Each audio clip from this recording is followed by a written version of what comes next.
Biological Classification, Session 3. This module we are going to learn about Kingdom Monera. The Kingdom Monera includes all prokaryotes. Prokaryotes means the organisms who have a primitive nuclei in which the nuclear material or the genetic material is not surrounded by a well-defined nuclear membrane, and membrane-bound organelles are also lacking in such organisms. And the prokaryotes include bacteria, cyanobacteria, and mycoplasma. The unicellular prokaryotes are included under kingdom Monera, and they contain the most primitive forms of living organisms. The cells are microscopic, they are very small, which ranges to only a few mu millimeters, and cell wall is generally present. They have a cell wall. And the genetic material are not organized into a nucleus, and they contain a naked DNA. That is, the genetic material remains scattered inside the cytoplasm, and such a scattered genetic material is called as a nucleoid. And membrane bound organelles, as I had just mentioned, is absent, and reproduction is asexual except for gene recombination that we will study in the coming modules. And flagella may be present and are of single stranded. So flagella, if it is present, they are of only single stranded. So these are the general characteristics of kingdom Monera. They are microscopic. They are the most primitive living forms. They are prokaryotic, means they do not have a well organized nucleus, a nuclear material surrounded by a nuclear membrane, and they lack membrane bound organelles. And reproduction is usually asexual, and sometimes sexual reproduction is also seen. And flagella, if it is present, it is seen as a single stranded flagella. Bacteria are the most abundant microorganisms. Do you know why? Because they can survive in all kinds of stressful climate. Whatever be the climate, whether it is hostile or favorable, they are able to survive in that particular environment. And depending upon the shape, there are 4 types of bacteria. The first is Coccus, in which the shape is spherical. Then the Bacillus, if their shape is rod. And Vibrio, in which the bacteria bear a comma shaped, and spiral or coiled shaped bacteria are called as spirillum. We can see the shapes which is given in this diagram. Coccus, Vibrio, the comma shaped, the Bacillus, which is rod shaped, and the spiral shaped spirillum. Kingdom Monera is again classified into Archaebacteria, Eubacteria, and Mycoplasma. And we will study about Archaebacteria. Archaebacteria means archae meaning ancient, the most primitive form, and bact means rod. And they are special. Why they are called as Archaebacteria? Because they live in the most harsh habitats, such as extremely salty areas where it is highly saline, and such bacteria are called as halophiles. And those that survive in hot springs, very hot temperature, they are called as thermoacidophiles. And those archaebacteria which are found in marshy areas are called as methanogens. We can see the picture of the archaebacteria, which is the ancient bacteria, and they are found in the most stressful habitats like salty areas, hot springs, and marshy areas. The characteristics of this domain, that is the archaebacteria, are they are the most primitive prokaryotes. They are found in stressed environments such as high salt content like Great Salt Lake, the Dead Sea, which is having high salinity, edge of the oceans, hot sulfur springs, that is in very high temperature, volcanic walls.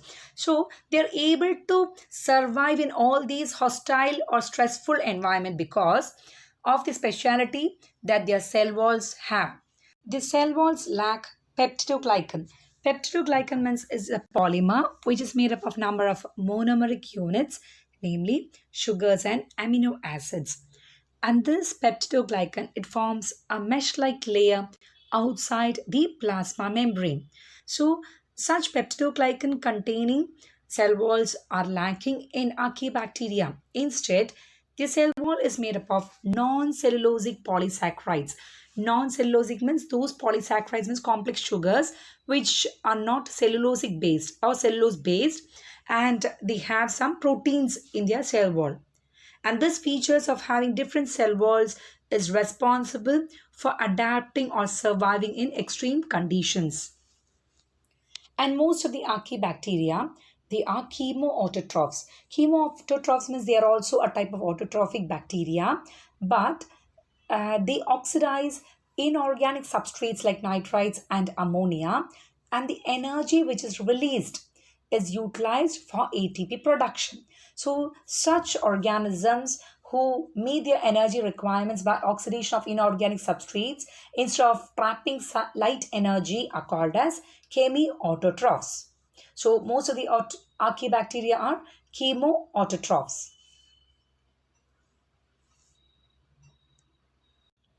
There are three types of archaebacteria as we had just learned.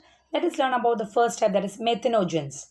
Methanogens are strictly anaerobes. Anaerobes, as we know, they can survive without oxygen and they live anaerobically in the gut, that is the alimentary canal of several ruminants such as cows, buffaloes, goat, because they help in the digestion of the cellulose which is present in the plant cell wall. So, in order to digest or bring about fermentation of cellulose, such animals have the methanogens in their gut and they produce almost 65% of the atmospheric methane because the cow dung contains large amount of these methanogens, and methanogens they release methane.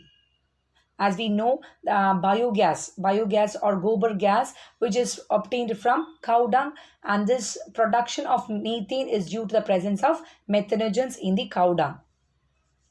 Examples of methanogens are methanobacteria, methanobacillus, methanosarcina, and methanococcus. So all these are the examples of methanogens. Next is halophiles. They are found in extreme saline environment like salt lakes, salt marshes, salt pans, salt solutions, etc. Extremely salty regions, such bacteria are seen. And again, they are also anaerobes, that is, they can survive without oxygen. The formation of ATP is a survival mechanism under anaerobic condition. And examples are halobacterium and halococcus. So they are also anaerobes and they are found in strictly saline conditions. Thermoacidophiles is the third type of archaebacteria and they live in two types of conditions. Thermo for high heat and acido means for in conditions where the acid pH is on the higher range. So thermoacidophils can live both in extreme heat and acidic pH environment. They can survive in high temperature and low pH conditions because of a special branched chain lipids in cell membrane that reduces the cell fluidity. Because the cell membranes have branched chains made up of lipids or fat, and this chain reduces their cell fluidity or their mobility, and the enzymes inside such bacteria they can work in a very low pH, that is in the acidic pH, and these enzymes are not or they do not become inactive or they do not get denatured in high temperature. Examples of thermoacidophils are sulfobolus, thermoplasma, and thermoproteus. Thank you.